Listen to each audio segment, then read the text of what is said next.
Menteri Ketenat Kamrap Khuborjylla Timothy di Shira hakasngi palai ulaong ba ka Sorkar kamla banbu tangkawe kador kulum ne ke support price na kabenta Baroh ki marep. Henry ke Sorkar kanwa dikiwe pat kilat jingarap kum ka jingte ki cold storage bat ki processing unit banyarap ikinongrap habahyar bat ki kador hayau. Ushira ulaong ba ka jingkela man kapor hakador ki marep kalalong ka jing ka bajumat da kinongrap.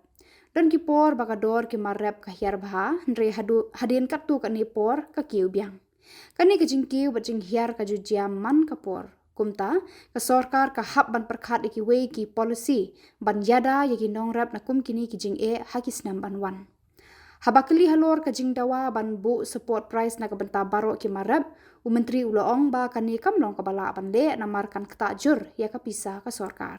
Lada ka Sorkar ka haban ai support price ya Baroh ki marep kan long ka jingdot ka bakraw Henry nginwa de ki we ki lat jingarap ka we na kita ka long bantay ya ki cold storage lada ka dor ki jhur ka hiar ki nongrap ki la ban bu ya ki mar ha cold storage bat de enda ka dor ka kiu biang ulaong Ushira ulaong ru ba ka Sorkar kadang penklan ya ka jingte ki processing unit ban penduna ya ka jing dan benta jong ki middleman lada don ki cold storage bat processing unit ki middleman kinum la shu ban bu ya ka dor kat ba ki mon shim nuksa ya ushin rai la ka dong hadin balapli ya ki spice processing unit na boy rembong bat hari jantia ka dor ushin rai kala ki ubha ulaong Menteri ulaong bagi cooperative society ki bapnya yakini ki processing unit ki bu ya kador ka bakham bha na ka banta ki nongrap bat ki nongrap ki la ban one day bet yala ki mar klem jingya lang ba ki middleman shu ula pentep ba katenat kan bishar ya ka jingdan kam ban shna shu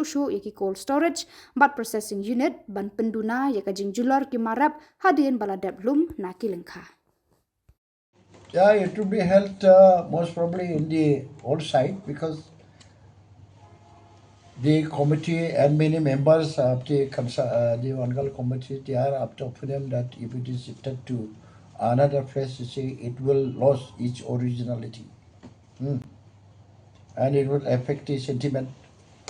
So, Vangala festival will be held in the old site, but we are very much worried about the size of the ground.